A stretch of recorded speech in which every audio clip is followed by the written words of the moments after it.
What's up, YouTube? Today we'll be looking at how well the Hexhunter bow does in a 5-minute dummy test. The Hexhunter bow is a tier 80 bow that does better against magic monsters. It is the range equivalent of the Pterosaur Maul and the Inquisitor Staff against the appropriate enemies.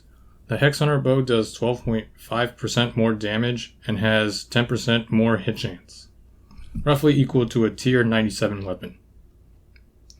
To see how well this bow does, we'll compare it to the Eldritch crossbow with bakriminel bolts, as that is common in high-level PvM.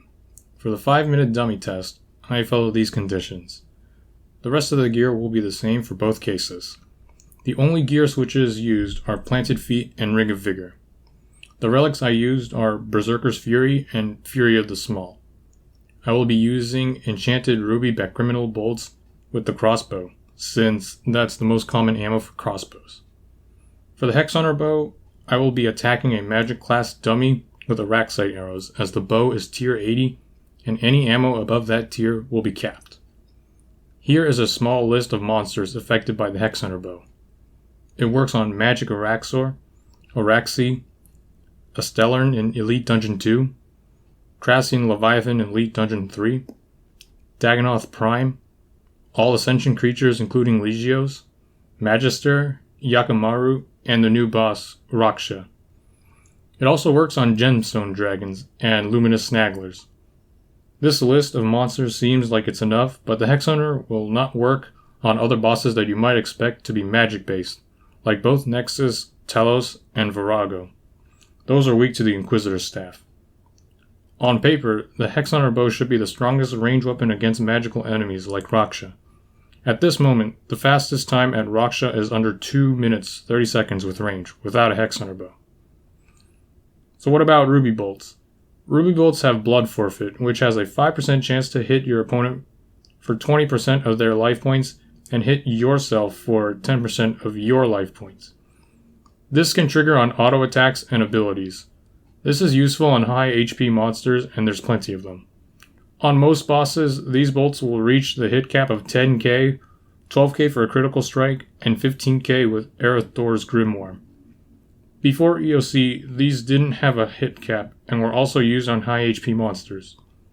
Now, of course, you can't just hit 12ks after 12ks, so any monster that is hit with this effect is immune to it for 6 seconds. This would stop something like Rapid Fire being able to hit 12ks for 8 hits. With all this damage you deal, you also take damage from Ruby Bolts. If you have 10k HP, you'll take 1k damage. It only takes effect your current life points, so Ruby Bolts should never kill you.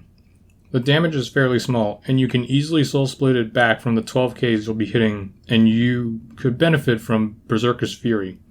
To make things better, the range skill cape gives enchanted bolts a plus 20% increased chance to activate, and completing the Elite Seer's Village task gives them a flat 2% increased chance to activate, and both of these stack, so the Ruby Bolt proc goes up to 8.4% chance.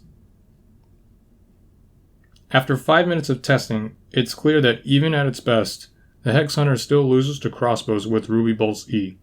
There's only a few special arrows, which are Bane arrows and Blackstone arrows, and most of the time they are not worth sacrificing the use of enchanted bolts. If arrows got the same treatment of bolts, then the Hexhunter would have some use, but at the moment you can do more damage with crossbows than the Hexhunter. The Hexhunter bow only works on monsters weak to magic, while Ruby Bolts work everywhere. In the end, I was able to do 836k damage with the Hexhunter and 1 million damage with Ruby Bolts.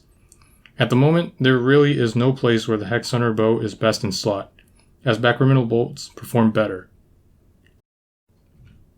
That does it for the video. I plan to test the other bolts in the future, so I will see you next time.